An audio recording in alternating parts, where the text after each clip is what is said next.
We have been done seeding now for 2 weeks, and when you're in the swing of it, it's like the world stops and all you're focused on and all you're doing is just seeding. So the last 2 weeks was kind of cleaning up, getting stuff put away, and then doing a few odds and ends little mechanic jobs here and there just to try and get things wrapped up and in a good spot so that I can hopefully, by the end of today, have one of our combines out of that shed and ready to start. I guess we're gonna probably wash it first and then we'll run it, do an inspection outside the shed, go over it, see if there's anything I notice.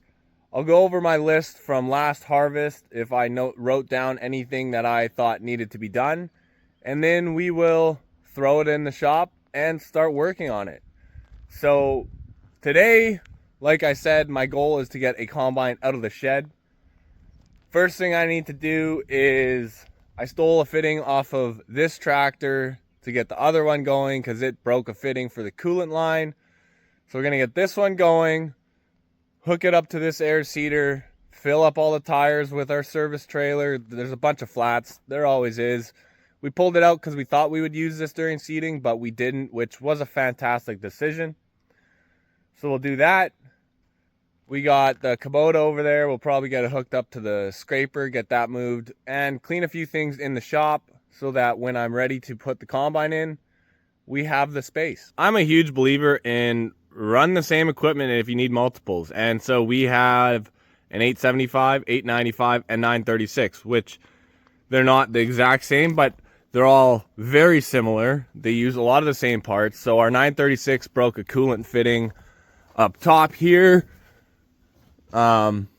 There's one back behind here that goes to the overflow. So we are going to get this thing running now quickly. I picked up some fittings and hook it up to that air seeder. It's a 3710 Concorde with a 3400 Case IH cart behind it with its own diesel engine to power the fan so that these tractors that don't have the best hydraulics can still pull them, which will be for sale actually. If anyone's interested, you can buy this beauty of a air seeder.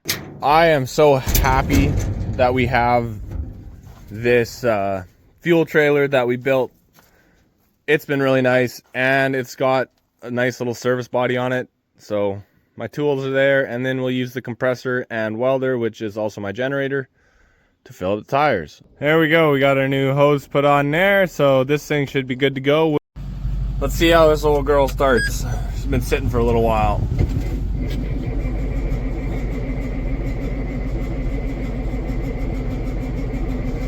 She sounds a little on the dead side. Really not any fuel pressure.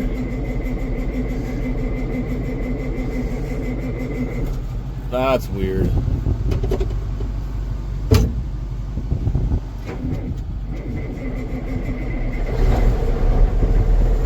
There we go. Not too bad. Coolant level lights on. I guess I'll have to add some coolant, but let's get her hooked up. So we got this sweet old welder here, and took a little while, but it runs really well now. The worst part was the old fuel tank, so we changed that out with a plastic tank. But it just makes everything that we have to do away from the shop so much easier because now we have air. Come on. Get off of here. So then we got our hose, we'll need that. I think we got gauge and a tire chuck. Now we'll fire this thing up, turn on the fuel, choke. Let it get some fuel. Oh, come on. Second pull will be the ticket.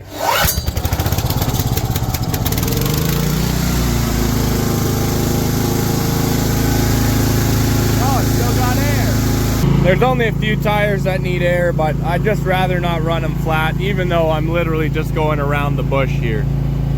So the air seeder and tractor, it's ready to move, but we're quickly gonna go in this shed here and see if the combines are dead, because if they are, then I'll quickly throw a charger on ours, and then once we get ours out, I can put one on my dad's.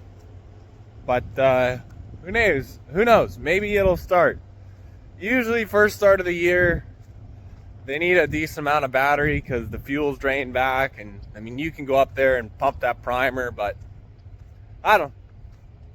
We'll see. It really is wild to me how much my life is just on repeat because I'm the mechanic. So in the winter, I work on the planter. I work on the planter for like a month. This year, we used it for 10 days.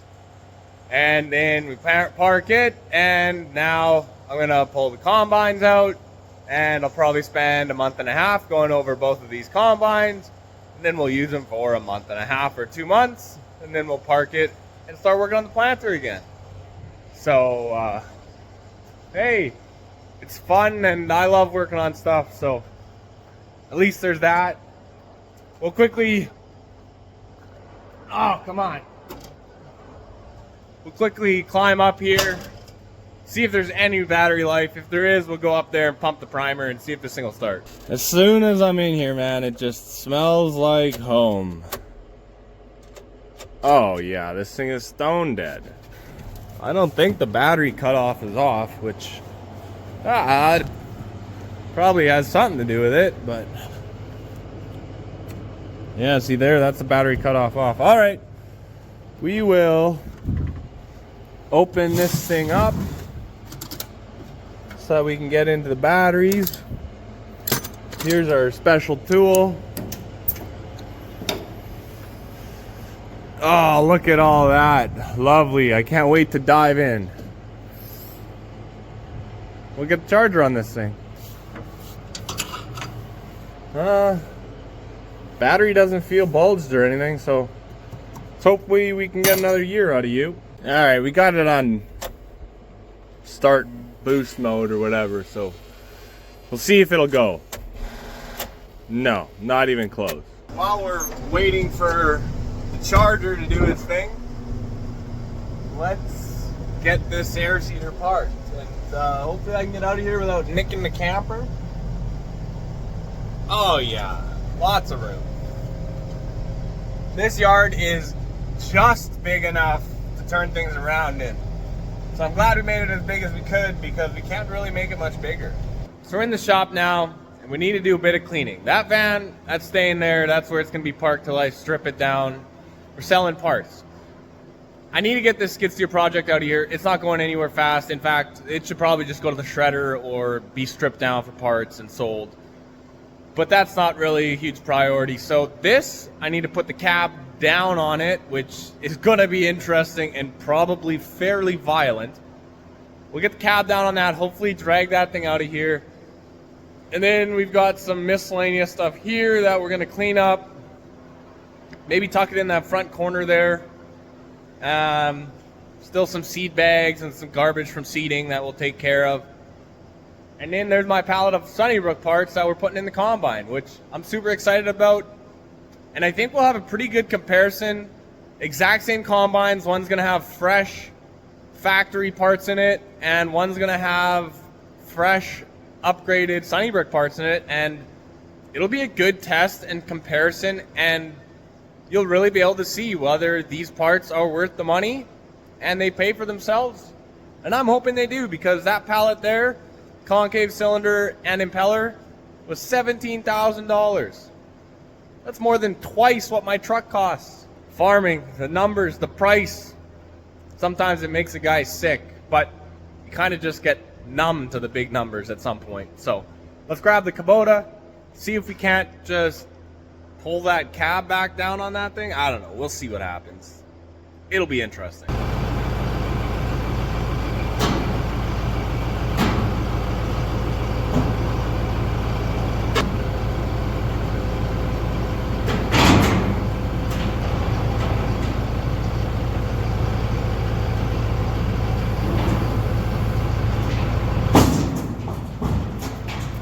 That greatly exceeded my expectations.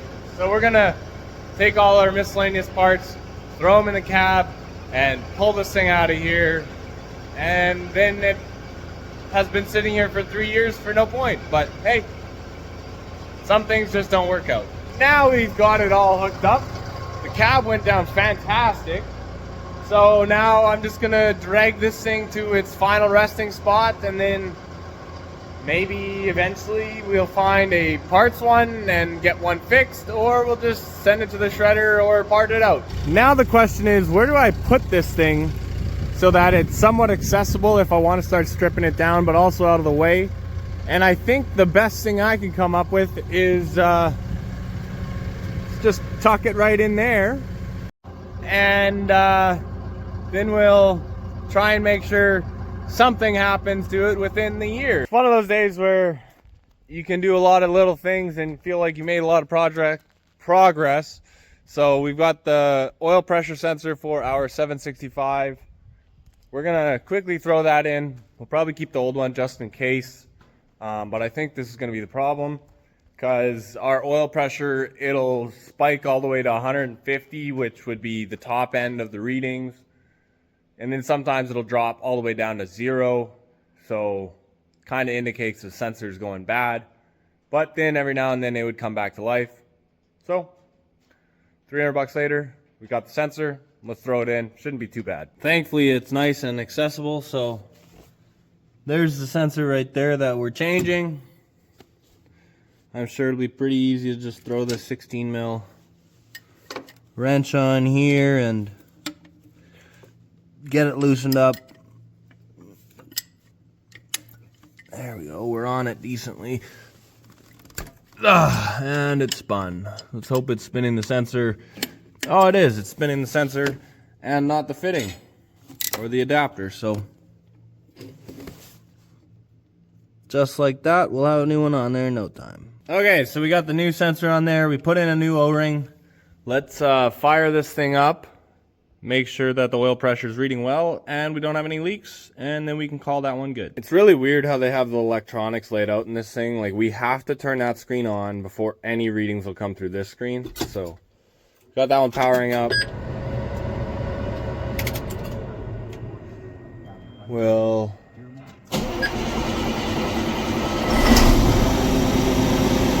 there we go, we're running. And we got oil pressure. Extremely good oil pressure. Now we'll see what it says on here for actual PSI. I do wonder if even when the pressure sensor was working, it might not have been reading correctly, because a lot of the times we'll be cruising around all day in the field, and when this thing's warm, it's like 25 to 30 PSI, which to me is on the lower end of what I'd like to see. And I mean, it's worked fine, but maybe when we fire this thing up in the fall, when it's on the scraper out there, you can't see it right now, but that's its job in the fall, is scraping. So maybe it'll run at some better pressure, or say it's better, and that can put my mind at ease. We are quickly cruising through all the tasks that I had kind of planned for the day. But the bigger one, the one that's going to take the most time is, well, it's just going to be cleaning the shop and getting stuff ready and put away so that when time comes, I can throw the combine in there and just get right to work. It was actually a really nice temperature in here before I started working in here, but I've had the door open for so long that now it's kind of getting warm in here, which I should have been closing the door, but up, down, I guess I was too lazy, and hey, I'll pay the price. But now we're going to start slowly cleaning some of this stuff up. A lot of stuff is going to go in that corner, like the kids' power wheels and a few other little things that aren't really super farm related. And then there's just a lot of garbage that needs to be burnt and tools that need to be put away. I am anxiously awaiting trying to start that combine and pulling it out, but I'm going to give it a little bit longer to charge, so we'll try it in an hour or two. I had to get 2 burn barrels going to process the amount of garbage that I had in there from seeding, but hey, we're making light work of it, and the shop is coming along really well. It always becomes such a mess so quick, because in seeding it's just go, go, go, put something in the shop, take off, whatever.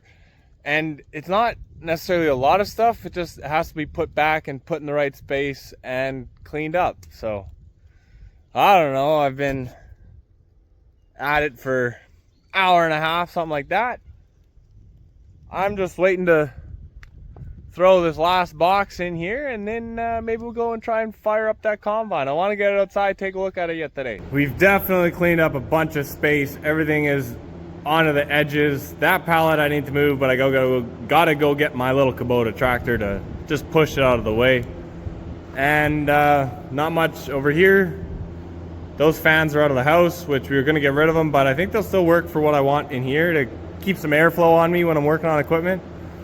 And then I just gotta clean the benches a bit and we'll be rocking and rolling. If I get really ambitious, I'll move that metal from there to the back where I have the rest of my metal, but yeah, we'll see how far we get. The battery's been charging for a while. We just went up there in the back and pumped the primer a bit. Got hard, threw it on boost mode, so let's try cranking it over, see what happens.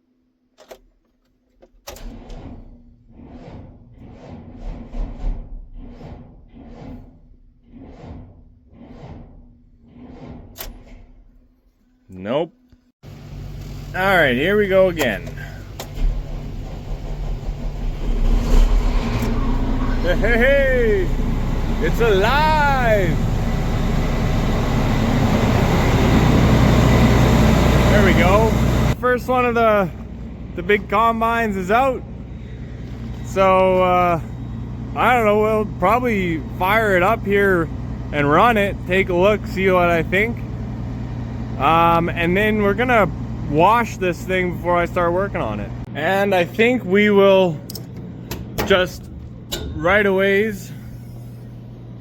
get the charger on this other one, because I don't know, if it charges slowly for the next 2 days, I don't have an issue with that. I guess I remembered to shut the disconnect off, so this battery is in good shape. So we'll let this thing do its thing till it says it's good. I'll check it again tonight later. So interestingly enough, when I fired it up, it said gear shift module failure. So let's see if it shifts, or if it just gives me an issue. Nothing's happening. Yeah, I think I'm in first. That feels peppy. It's definitely in second gear now. Let's see if it goes into first. I don't know if it is working or not. This light was burnt out. This light was working, but now I don't see any lights. Oh no, that's definitely still second gear.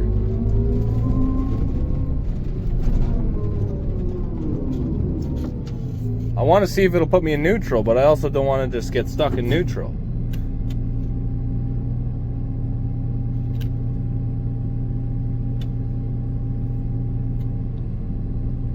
What the heck?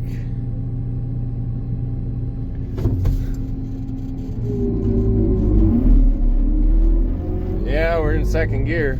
I guess that's the first thing we're gonna have to look at. Seeding is done, so now it's time to get ready for harvest. Come on, look at that thing. Those are sweet looking machines. I love the look of the 5 Series. Obviously the 595 is the best looking one out there because the tracks, and you know it's the big boy, the Mac Daddy, so it just seems cooler. But that's an awesome machine. That's not so awesome a machine, but this thing gets me fired up. Let's run it. Let's see what it does. It's not shifting gears. I'm gonna have to look into that. I would not be surprised if by the end of maintenance on this pre-season we spend 30 grand or more. I've got a pallet in the shed with 3 parts on it, and that's already $17,000, and that was before I even pulled it out of the shed. So it will probably be a more expensive year, but then those parts in the shed are concave cylinder, impeller, and those are big major wear items. We put those in, this thing will be in really good shape. The first of the 2025 crops going in the bin. I guess we had a little bit of canola left in there. It's running pretty good, but that feeder house is sure loud, so we'll have to get into there. We'll do a better inspection here in a bit. We will do a full video on running it, my inspection, what I'm looking for, and that sort of thing, but right now I gotta run to the main yard.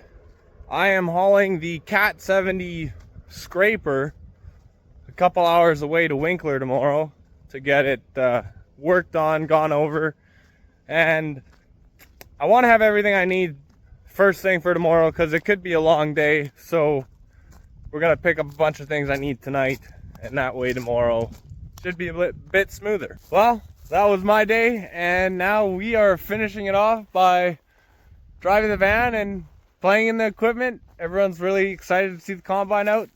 So thanks for watching, like and subscribe, and we'll see you on the next one.